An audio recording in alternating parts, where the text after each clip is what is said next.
E dependendo do estágio de impaciência que nos encontramos, é percebível, é perceptível, é visto em nossas atitudes, principalmente em nosso falar, o tamanho do nosso desgosto, o tamanho da nossa revolta, o tamanho da nossa tristeza quanto àquilo que nós estamos passando. Então, Jó, ele recebe uma nova palavra de Elifaz, que traz a Jó algo para que ele possa pensar acerca de os outros falarem e ele tomar para ele. Jó já não queria ouvir nada. Jó já estava assim no estado, né? Que menos é mais. Mas Elifaz se reporta perguntando para ele por que as opiniões dos outros faz com que Jó fique inchado, fique mais nervoso, se ele de fato não tem pecado contra o Criador. Por que, Jó, que você está considerando tanto o que as pessoas falam, que você está tomando para si numa proporção grande? Será que você, Jó, foi o primeiro homem da face da terra? Porque o que me parece é que você foi o primeiro. E o que nós sabemos, o que nós estamos te falando, nós aprendemos com nossas idosas que vieram antes de ti. Então, tu não era o primeiro.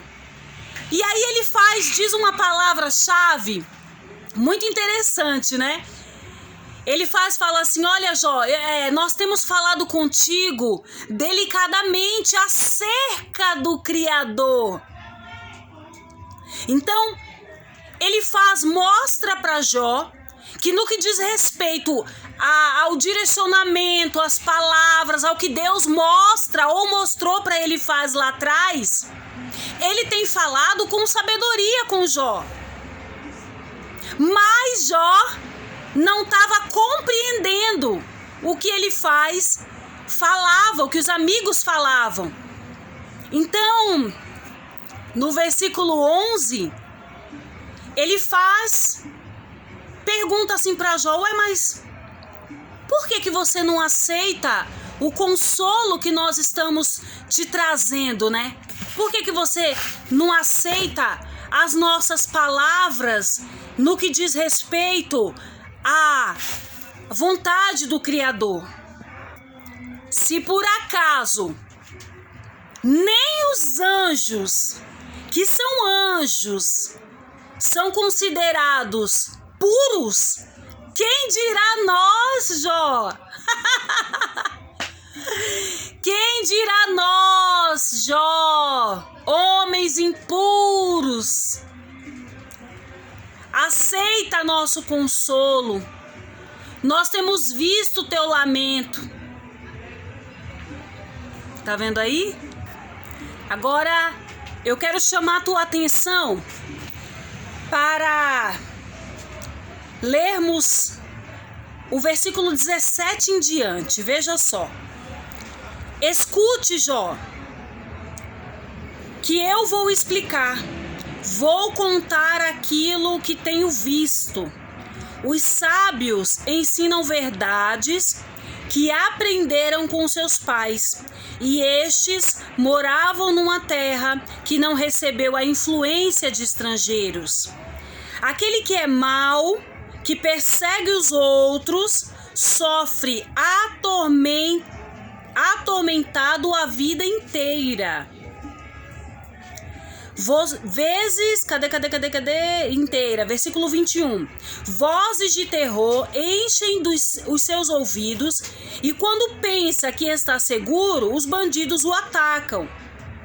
Ele não tem esperança de escapar da escuridão da morte, pois um punhal está pronto para matá-lo. Os urubus estão esperando para devorar o seu corpo. Ele sabe que o dia da escuridão está perto. Ele será dominado pela angústia e pela aflição, como acontece quando um rei espera o ataque dos inimigos. Tudo isso acontece porque ele levanta a mão contra Deus e desafia o Todo-Poderoso. Então, ele traz em forma de exemplo uma determinada situação para que Jó pudesse considerar que na hora do nervosismo, da raiva, da angústia, de você não ver ali a provisão, é caso de nós vigiarmos, e ele também, né, na época, mas para nós hoje fica essa lição do que nós falamos, do que nós fazemos, porque neste momento os olhos do Senhor também nos enxergam. Então, se nós fizermos algo contra o Criador, blasfemar, né? Se nós desrespeitarmos ao Eterno, nos levantarmos contra Ele, né? Contra os propósitos dele, ele quis passar aqui a visão de que o Eterno tomaria providência quanto àquilo, que aquilo não ficaria impune, porque o Eterno nos dá livre arbítrio para que nós possamos então fazer escolhas. Se você fez uma escolha, se eu ou você, nós fizermos uma escolha acertada ou não, a culpa não é de Deus, é nossa. Cabe a nós então pedirmos ao Espírito Santo Eterno, me mostra aqui o que eu devo fazer, qual o meu proceder, como é que eu posso sair desse deserto mais rápido, como é que eu posso me reportar essa pessoa que me machuca, como é que eu posso me direcionar a esse milagre que eu não tô vendo, como é que eu posso te bendizer dentro dessa dor, como é que eu posso fazer, né? Esse alerta é um alerta que é vivo até hoje e que passa desapercebido na hora da tribulação, né? Da nossa fúria, da nossa revolta, né? Então, já um ponto que nós pegamos então como lição para considerar e nos atentarmos a não desrespeitar, não ir contra, não se levantar contra o Todo-Poderoso. Seguindo então aqui, versículo 26. Ele é rebelde e protegido por um pesado escudo. Se joga contra Deus, o seu olhar é orgulhoso, seu coração é egoísta. Este homem mau conquistou cidades, ficou com casas abandonadas pelos moradores, mas essas cidades e casas viraram um monte de ruínas, tá vendo aí? Então, o mal, né? Quando ele usa algumas pessoas que se deixam ser usadas, o mal, ele tem uma visão destrutiva das coisas. Então, o orgulhoso, o insensato, ele até adquire, mas como a conduta dele é mal e ele deu legalidade para Satanás habitar, então ele perde aquilo que ele tem. Aquilo que ele tem não é contado, aquilo que ele tem não é para prazer dele, ele não tem gosto naquilo. O que ele acha que é prazer é uma ilusão. É uma pura ilusão. Porque no memorial de Deus estão as atitudes erradas dele, né, no livro dos Atos. Não consta o nome dele no livro da vida porque não há arrependimento. Então, no exemplo que ele estava trazendo a Jó, tinha também essa questão de analisar por esse lado da história, de alguém, né, bem, né, egoísta, bem insensato, né? Tudo fica em ruínas. Então de nada serviu. Que coisa linda, né? Graças ao Criador por esta palavra. Continuando aqui, versículo 29. Ele não ficará rico por muito tempo, e perderá tudo o que tem, que foi o que a gente, né, que eu falei com vocês anteriormente. Até a sua sombra vai desaparecer da terra. O homem mau não escapará da escuridão. Ele será como árvore cujos galhos foram queimados e cujas folhas foram levadas pelo vento. Como não tem juízo e confia na mentira, a própria mentira será a sua recompensa. Tá vendo aí? Ele se secará antes da hora, como um galho que se seca, como nunca mais ficará verde. Ele será como uma parreira que perde as uvas ainda verdes, como uma oliveira que deixa cair as suas flores. Os maus não terão descendentes, e o fogo destruirá as casas dos desonestos. Eles planejam a maldade, fazem o que é errado e só pensam em enganar os outros. Tá vendo aí? Esse exemplo é um exemplo claro do que nós vemos nos nossos dias. Veja que a palavra do Criador, aqui Jó capítulo 15, foi escrito muito tempo atrás. E esta tradução, porque tem outras, né, linguagens, esta tradução, ela é uma tradução até mais rasgada, digamos assim, mais aberta mesmo, no contexto dela mais claro. Então, fica muito nítido o que ele está tentando dizer. Ele não estava falando que Jó, né, era um mau, era uma pessoa mau, era um pecador, não. Ele estava considerando em forma de um exemplo, exemplificando para Jó, que o mal, ele tem um caminho incerto. O caminho dele não é de salvação. Então veja, Jó, tu tá passando essa tribulação, essa luta, essa situação, não é mesmo? Pois pelo fato de tu tá passando essa tribulação, se porventura, Jó, tu vir a faltar, tu vir a perecer, tu vai ter salvação. Se tu continuar na fé, se tu continuar na visão. Porque, olha que engraçado, os nossos olhos, se eu olhar para lá, os dois olham. Se eu olhar para cá, os dois olham. Se eu olhar para cima, os dois olham. Se eu olhar para baixo, os dois olham. Eu não tenho um olho que vai para cá, outro vai para cá. Então, quando nós tiramos o olhar do Todo-Poderoso, nos nossos dias tá aqui, ó. O olhar do Todo-Poderoso é isso aqui.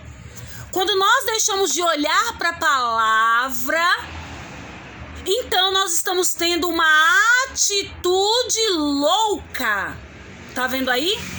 E para trazer uma forma rasgada, para que Jó pudesse de fato ser atraído por aquele exemplo e considerar aquilo, então ele trouxe uma história, um exemplo de uma pessoa mau. De uma pessoa que logo os dias dela terminam e para muitos são até abreviados. Olha que poder, que revelação. O Eterno é maravilhoso. Sabe, se a gente dá uma brechinha para o Criador trabalhar, então o Eterno se vê à vontade de nos ensinar a palavra, né? Tá vendo aí? Então, veja que se nós somos amigos, como Elifaz, Bildade e Zofar, se você tem um amigo que tem a mesma visão, que é rumo à salvação, rumo ao céu, então este amigo não tem outra palavra senão as palavras do Criador. Esse amigo não tem outra conduta senão de quem serve ao Todo-Poderoso. Esse amigo, ele tem palavras de esperança. Esse amigo vai trazer dentro da realidade o propósito do Criador, que muitas vezes, aliás, todas as vezes, quando nós estamos em aflição, nós não conseguimos enxergar. A vista está embaçada, né? a fé tá abalada, tudo que você se propôs, não aconteceu e você se vê com tudo contra você, com nada que te favoreça. Então, se você tem amigos que tem este pensamento aqui, ó, então este amigo não vai fingir ser um amigo te dando um presentinho, beijinho no rosto. Não, esse amigo vai trazer a palavra da verdade. Eu tô buscando do Eterno todos os dias. Meu Deus, eu quero ser a amiga da palavra da verdade.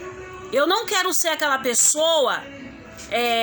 eu não tô falando que não possa dar presente, mas eu não quero ser aquela pessoa que tapa o sol com a peneira, que finge que não tá vendo. Não.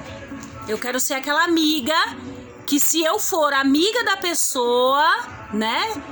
A pessoa então pode ver em mim a visão que não foi perdida de quando juntos buscávamos ao Todo-Poderoso. É isso que eu pleiteio muito hoje, de quem acessa a minha vida. Depois que eu fui expulsa da igreja onde eu estava congregando, eu estou considerando a visão do céu. Então, se eu percebo algo que não está dentro, eu vou lá e fulano, isso daqui, Mas se eu vejo que não dá, me saio, sabe? Fico longe, porque eu quero ser salva, eu não posso me contaminar. Então, o exemplo de Elifaz era justamente isso. Se a gente for olhar, Jó, para aquele mal, para aquele que age dessa forma, a gente vai perceber que tudo isso, de fato, não é nada. Que ele, quando for recolhido, aquilo não conta para salvação. Ô Jó, eu sou teu amigo. Eu tô aqui partilhando dessa dor contigo, ouvindo toda a tua lamúria, mas também tô aqui como amigo para te falar, Jó. Cuidado com o que você fala, para que você nesta palavra desassossegada, perturbada, não vá de contra o Todo-Poderoso. Aleluia! Que coisa linda essa palavra! Jó capítulo 15, que maravilha, né? Eu quero te encorajar. Leia a palavra do Eterno, se esforce, ainda que um pouquinho, ainda que um salmo, fica com a tua mente ligada no céu e o Eterno vai te recompensar grandemente, amém? O Eterno abençoe e até a próxima gravação.